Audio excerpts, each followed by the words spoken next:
You know, sometimes the most powerful moments in life happen in complete silence. And that's exactly what happened in the grand hallway of the Morrison mansion in Boston on a Tuesday afternoon that would change everything. Picture this, a beautiful home, the kind you see in magazines, marble floors so shiny you can see your reflection, crystal chandeliers hanging from ceilings so high they make you feel small. This was the world of David Morrison, real estate mogul, wealthy beyond measure, and a man drowning in grief. But today, the silence in that elegant hallway was about to be shattered. That woman is drugging the children. The words exploded through the mansion like a gunshot. Margaret Chen, the 60-year-old housekeeper who had served this family for 15 years, stood trembling with what she believed was righteous fury. Her finger pointed like a weapon at the young woman standing calmly in the center of the room. Mr. Morrison, Margaret's voice shook with emotion. It's impossible. Absolutely impossible. Two children who screamed every single night for 6 months, and now they're sleeping like angels? She must be doing something illegal to those babies. Now let me introduce you to the woman at the center of this storm. Her name was Nina Rodriguez, 28 years old, black, beautiful in a quiet, powerful way. She had arrived from Philadelphia just 3 weeks earlier, carrying a single suitcase and wearing a calm expression that never seemed to crack, no matter what was thrown at her. And here's what makes this moment so incredible. Nina didn't flinch. She didn't panic. She didn't even look surprised. She just stood there, hands folded in front of her, watching Margaret's dramatic performance like she had known it was coming all along. Because the truth is, she had. David Morrison stood between these two women, his world tilting on its axis. For the first time since his wife's death in that horrible car accident, his 4-year-old twin daughters, Lily and Emma, were sleeping through the night. They were eating breakfast without crying. They were laughing again. And now his trusted housekeeper of 15 years was telling him it was all a lie. A trick, a crime. Margaret wasn't finished. Oh no, she was just getting started. Mr. Morrison, listen to me, she pressed on, her voice dripping with what she thought was concern, but was really something much darker. This person came here from the poor side of Philadelphia. No proper references from respectable families. Nothing. And suddenly, like magic, our girls who wake up screaming from nightmares are sleeping peacefully? Don't you see? Something sinister is happening here, and you're too desperate to see it. Let me pause here and tell you something important. This wasn't just about Nina. This was about something Margaret had been doing for years, hiding behind words like concern and family reputation and our kind of people. But Nina, she saw right through it. David looked at Margaret, then at Nina. He was confused, exhausted, desperate for answers. For 6 months, his life had been a nightmare. His wife Amanda had died when her car flipped on a rainy highway. His twin daughters, only 4 years old, watched their mother leave for work one morning and never come back. The trauma broke them. 6 nannies had tried and failed. 6 professionals walked through those mansion doors full of confidence, only to run out in tears within weeks. Lily and Emma screamed. They refused to sleep. They saw monsters in every shadow. The entire house existed in a fog of exhaustion and heartbreak. Then Nina arrived, and on the very first night, the twins slept for 6 hours straight. It seemed like a miracle. And to David, drowning in his own grief while watching his daughters suffer, it was a miracle. But to Margaret, it was suspicious, unnatural, wrong. And if we're being honest about what Margaret really thought, it was wrong because of who Nina was, where she came from, the color of her skin. Margaret had made her opinions crystal clear from the beginning, though she never said it directly. She used other words. Those kinds of people, not our social standing, doesn't fit with traditional families. But Nina had heard it all before born. Growing up in Philadelphia as the daughter of a cleaning woman who worked for rich families, she'd seen this exact dance 1,000 times. The polite smiles hiding ugly thoughts. The concerned questions masking pure prejudice. What Margaret didn't know, what nobody knew, was that Nina Rodriguez wasn't just any nanny. Cameras, Nina said suddenly, her voice cutting through the tension like a knife through butter. Everyone stopped. Margaret's mouth hung open mid-sentence. I'm sorry, David asked. Nina pulled out her phone, completely calm. If you insist on investigating my methods, Mr. Morrison, I suggest we install cameras in the girl's bedroom. That way, everyone can see exactly what happens during the nights. The silence that followed was deafening. Think about this for a moment. A guilty person, someone actually doing something wrong, would never, ever ask for cameras. They'd make excuses, they'd get defensive, they'd quit on the spot. But Nina, she invited surveillance. David's eyes narrowed, studying this woman who had somehow brought peace to his shattered home.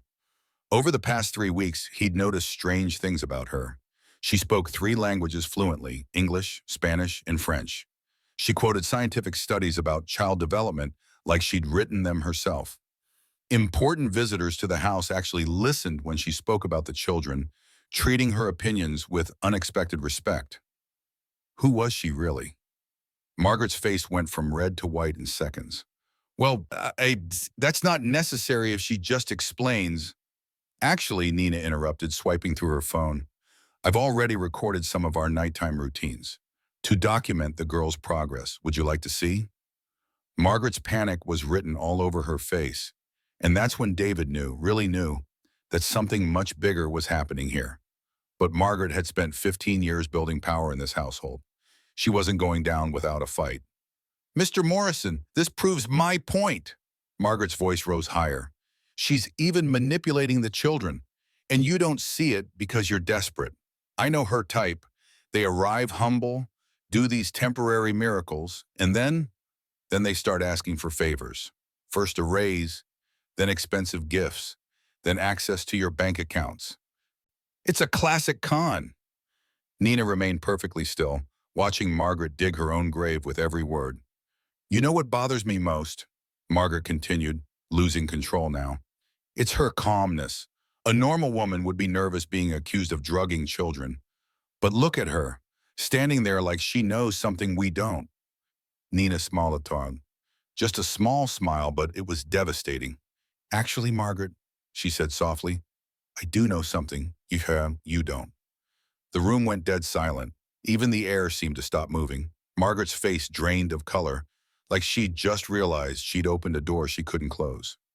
I know that Lily wakes up at exactly 2:30 every single morning because she dreams she's falling, Nina continued, her voice gentle but powerful. Just like her mother did when the car rolled over. I know that Emma can't sleep until she checks that every single door in this house is locked. Because in her little 4-year-old mind, the house isn't safe anymore. Mom left through a door and never came back. David felt like he'd been punched in the chest. How did she know these details?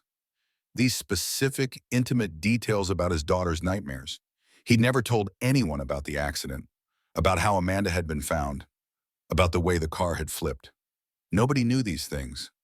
I also know, Nina said, now looking directly at Margaret with eyes that suddenly weren't gentle at all, that you've been sending messages to other nannies in this neighborhood, telling them this family needs someone of the same social standing to care for these children. Very interesting conversations in the elite domestic professionals WhatsApp group, aren't they, Margaret? Margaret's mouth opened and closed like a fish out of water. How did you? I never. Oh, but you did. You even told them I was probably here to seduce the lonely widower. Those were your exact words, last Thursday at 3:47 p.m. David turned slowly to face his housekeeper, the woman he'd trusted for 15 years. Margaret, is this true? The housekeeper stammered, her carefully constructed world crumbling around her. How did this woman have access to her private messages? How did she know these things? Nina walked over to a side table and picked up a leather folder. David had never seen it before.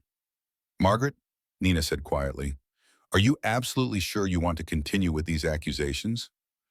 Because once I open this folder, there's no turning back. Everything changes. The panic in Margaret's eyes was real now, raw and desperate. Mr. Morrison, she's trying to intimidate us, Margaret pleaded. This is exactly the kind of manipulative behavior I was warning you about. But David wasn't looking at Margaret anymore. He was staring at Nina, watching this woman he had hired as a simple nanny transform before his eyes into something else entirely. Someone strategic, prepared, formidable. Nina opened the folder. 3 weeks ago, when I accepted this job, she began, It wasn't because I desperately needed work. It was because I received a very interesting phone call. She pulled out her phone and pressed play. A woman's voice filled the mansion. Margaret, I need to tell you something. Nina Rodriguez is not just an ordinary nanny. She has a master's degree in child psychology and specializes in pediatric trauma. When I heard she had accepted the Morrison position, I was fascinated. A professional of her caliber doesn't take domestic work out of necessity. The voice belonged to Dr. Patricia Coleman, the twins' pediatrician. The doctor Margaret herself had called to check up on Nina before she even started the job. David felt the ground shift beneath his feet. You have a master's degree? University of Pennsylvania, Nina replied simply. I worked at Philadelphia Children's Hospital for 5 years as a pediatric trauma consultant before opening my own clinic, specializing in childhood trauma. The silence was crushing. The question, Mr. Morrison, Nina continued, is why would a psychologist who ran a successful clinic close everything down to work as a nanny for a fraction of the salary? Margaret was visibly shaking now. That doesn't make sense. If you're so qualified, why did I take a job that pays 1/10 of what I used to earn? Nina finished the question, her voice taking on an edge of steel. Because it wasn't about the money, Margaret.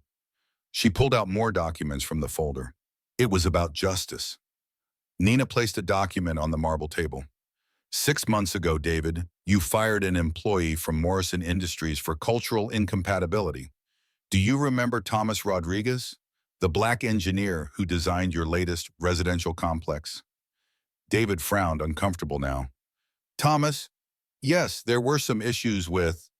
The issues, Nina interrupted, her voice cutting like a blade, were that Margaret suggested to your human resources manager that employees like Thomas didn't fit the Morrison Company image.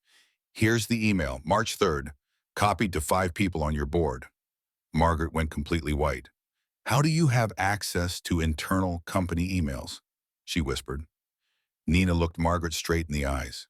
Because Thomas Rodriguez is my younger brother. The words hung in the air like smoke after an explosion. David sat down heavily in the nearest chair, his mind racing. His trusted housekeeper had interfered in his business decisions based on racial prejudice. And this woman, this incredibly qualified, strategic woman who had saved his daughter's lives, was the sister of the man he'd unjustly fired. Thomas lost his job 2 days before his 3rd child was born, Nina said, her voice shaking now with controlled emotion. 2 days. He spent 4 months unemployed, almost lost his house. His wife suffered from severe postpartum depression, but they couldn't afford treatment because you took away his health insurance. I didn't know, David said, his voice barely a whisper.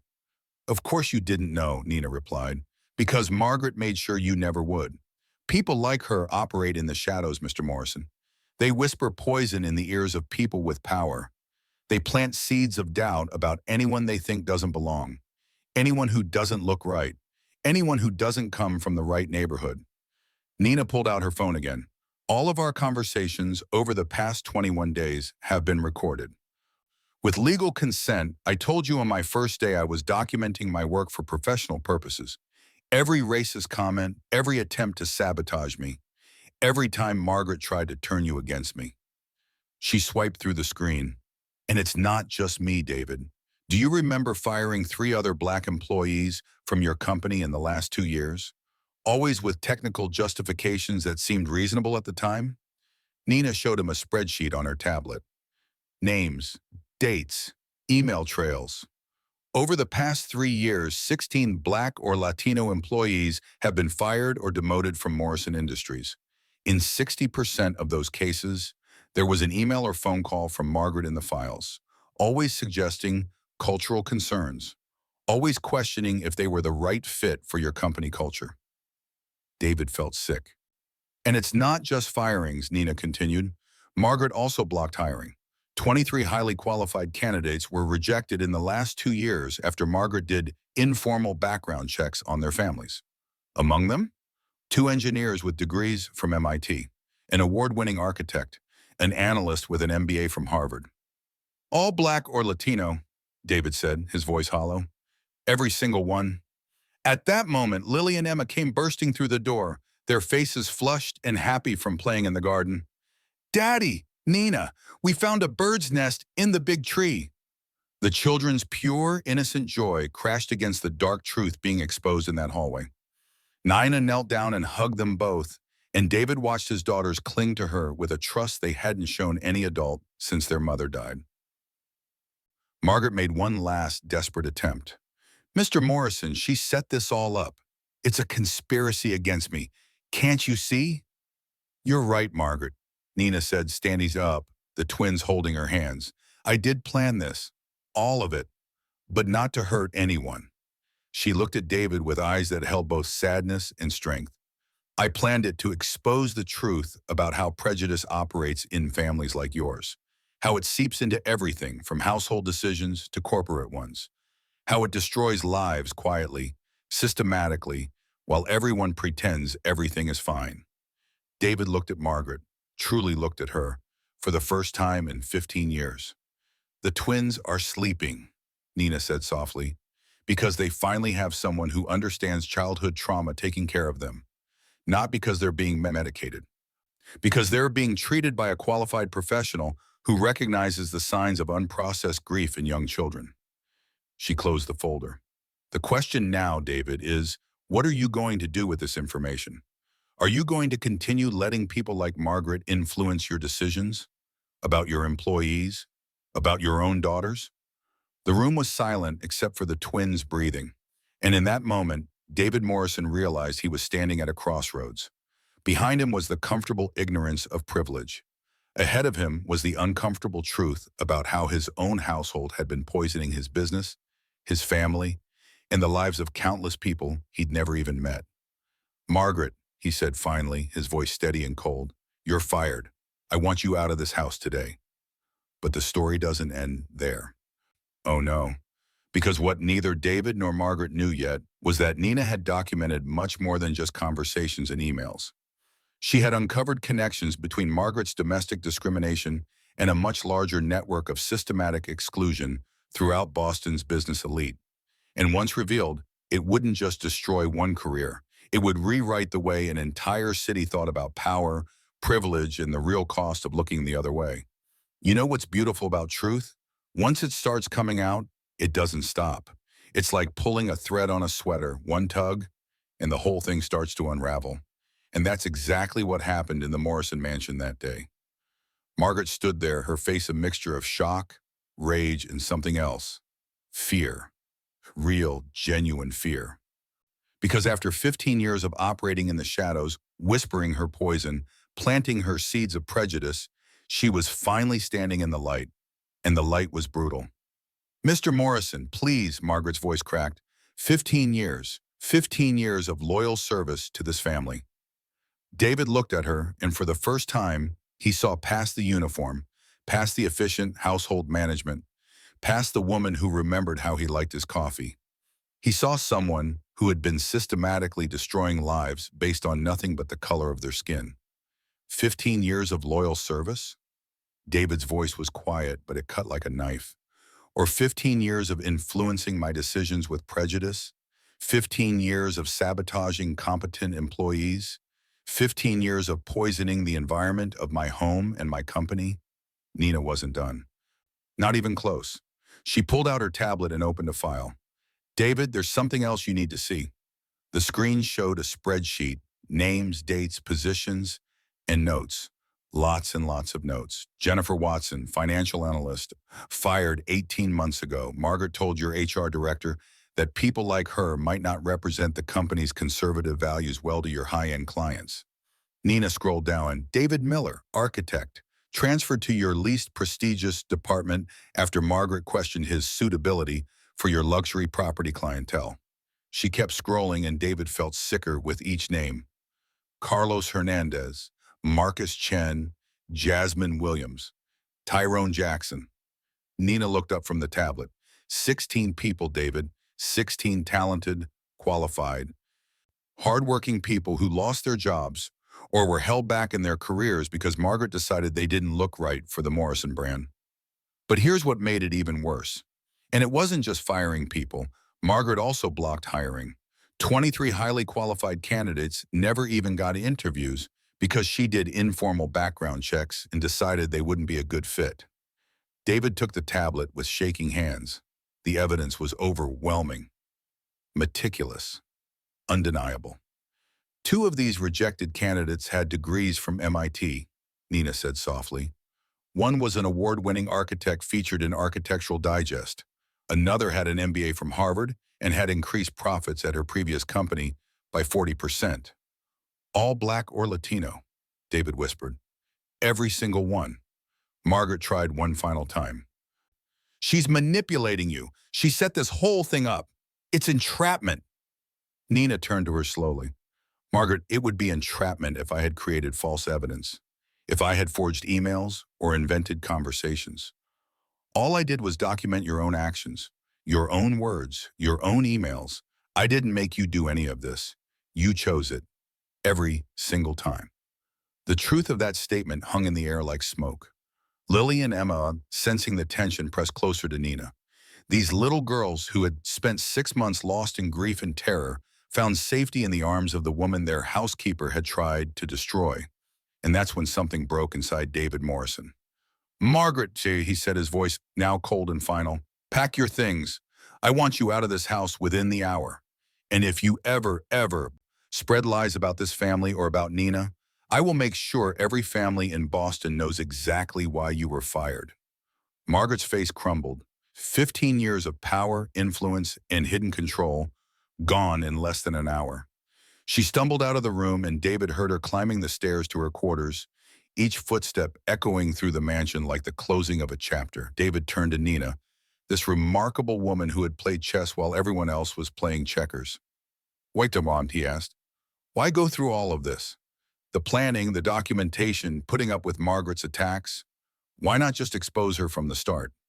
Nina smiled, and for the first time, David saw genuine warmth in it. Not the strategic calm she'd shown before, but real human emotion. Because David, if I had just told you all of this on day one, would you have believed me? A black woman from Philadelphia accusing your trusted housekeeper of racism? You would have thought I was playing the race card, that I was paranoid, that I was the problem. She was right. He knew she was right, and the shame of it burned. But by waiting, by documenting everything, by letting Margaret reveal herself through her own actions, now you don't have to take my word for it. You can see it for yourself. Nina knelt down and hugged the twins who were getting restless. Go play in the garden, sweethearts. The adults need to finish talking.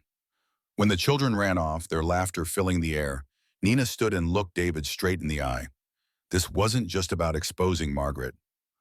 It was about showing you and every person like you how prejudice operates in your world, how it hides behind words like cultural fit and traditional values, and company image, how it destroys lives quietly while everyone who benefits from it gets to claim ignorance. David felt tears burning in his eyes. My brother, Thomas. What can I do? How do I fix this? Tomorrow morning, Nina said, you're going to call Thomas yourself. You're going to offer him his job back with a promotion, back pay for the 4 months he was unemployed, and equity in the company as compensation.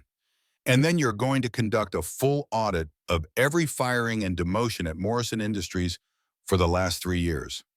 And then, David asked, and then you're going to do better. Now let me tell you what happened 6 months later, because this is where the story gets really beautiful. Picture the Morrison mansion on a sunny Saturday morning. The gardens are full of flowers. The windows are open, letting in fresh air. And from the kitchen comes the sound of laughter. Real, genuine, joyful laughter. Thomas Rodriguez sits at the breakfast table, flipping through architectural plans for Morrison Industries' newest project, affordable housing in underserved neighborhoods. He's now the director of sustainable development, with a salary 40% higher than his previous position and equity in the company. His wife Maria is fully recovered from her postpartum depression.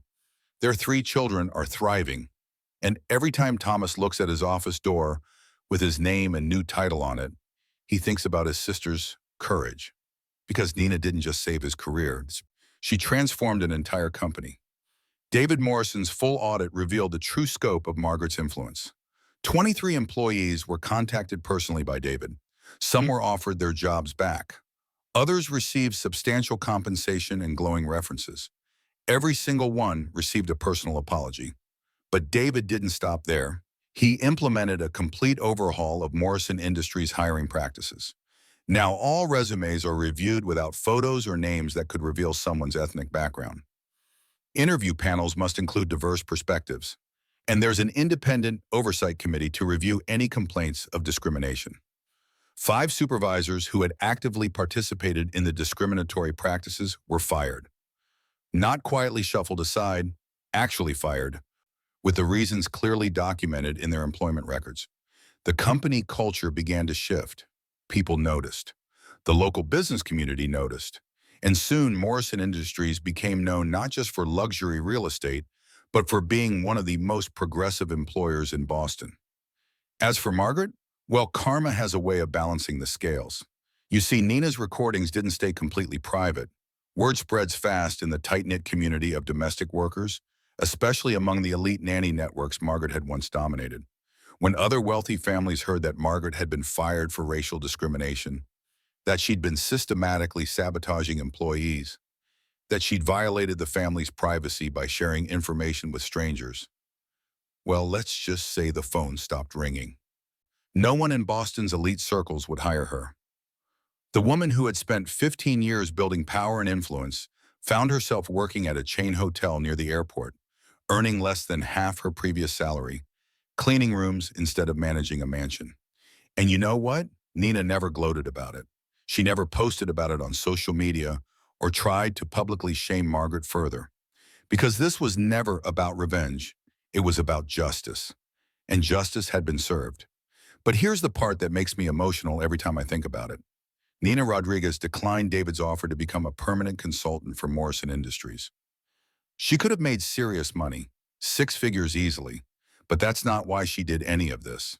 Instead, Nina used her meticulously documented experience with the Morrison family to start her own consulting firm, Rodriguez and Associates, specializing in identifying and correcting institutional bias in organizations.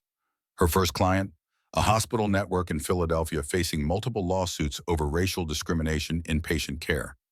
Within 6 months, she had helped them overhaul their entire system, and patient satisfaction scores increased by 30%.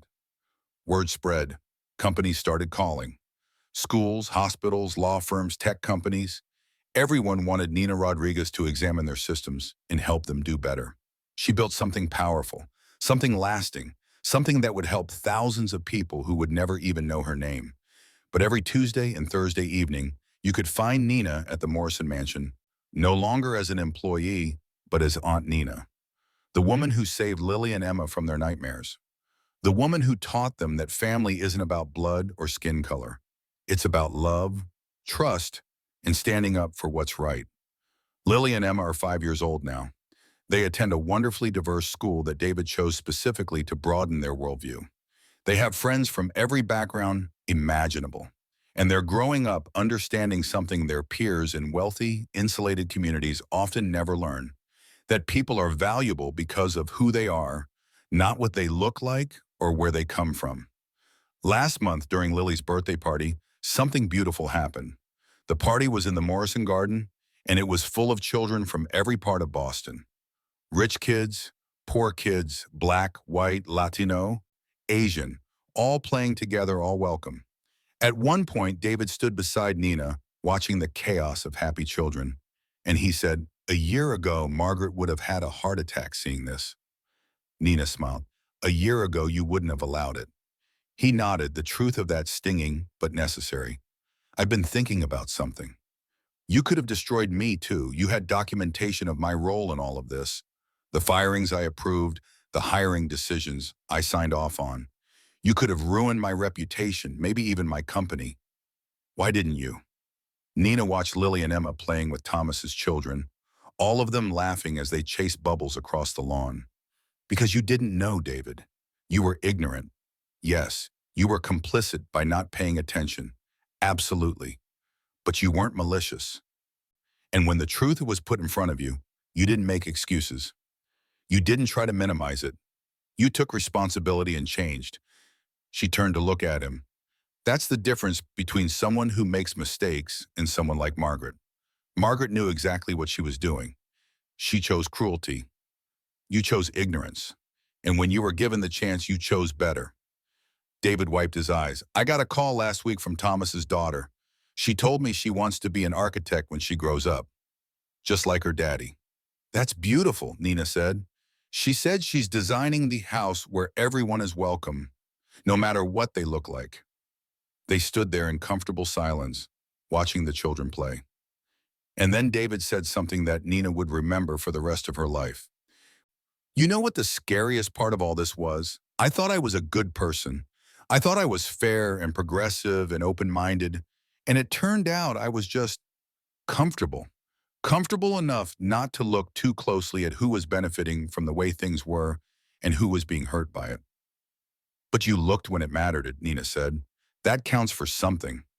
You want to know the real ending of this story? It's not about Margaret getting fired, or Thomas getting his job back, or even Nina's successful consulting firm. The real ending happened 3 weeks ago. Nina received a call from a young mother in Chicago. Her 6-year-old son was being discriminated against at school. The teachers kept saying he was troubled and difficult, but the mother knew her son was bright, creative, and just learning differently than they expected. Can you help me? The mother asked, her voice breaking. Can you help me document what's happening so they'll believe me? Nina opened a new notebook, clicked her pen, and smiled. Tell me everything, she said. Let's start at the beginning, because that's what this story is really about. It's not about one nanny taking down one racist housekeeper. It's about creating a template, a roadmap, a system that other people can use when they face injustice. Nina proved that you don't fight discrimination with just anger or emotion. You fight it with intelligence, strategy, documentation, and patience. You build a case so solid that no one can deny it. You shine a light so bright that the shadows have nowhere to hide. David Morrison learned that privilege without awareness is a dangerous weapon, but privilege with purpose can rewrite entire histories. Margaret Chen learned that power built on prejudice is just a house of cards waiting to fall. Thomas Rodriguez learned that sometimes justice takes time, but it's worth the wait. And Lily and Emma, they're learning that the world is big and beautiful and full of people who deserve respect, kindness, and opportunity, no matter what they look like or where they come from. As for Nina Rodriguez, she's still fighting, still documenting, still building cases, still shining lights, because she understands something that we all need to understand. The best revenge isn't destroying the people who hurt you. The best revenge is building bridges where there were walls, creating opportunities where there was exclusion, turning pain into purpose. And sometimes, just sometimes, changing the world starts with one person who's brave enough to document the truth and strategic enough to use it with surgical precision. If this story touched your heart, if it made you think about your own biases or the systems you're part of, then Nina's work is continuing through you, because awareness is the first step, action is the second, and transformation, that's what happens when enough people decide to do better. Subscribe to this channel if you believe in justice over revenge. Share this story if you think that courage and intelligence can change systems.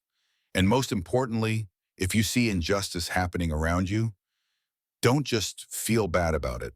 Document it, plan carefully, and when the time is right, shine a light so bright that the truth can't be denied, because that's how we build a better world. One strategic act of courage at a time.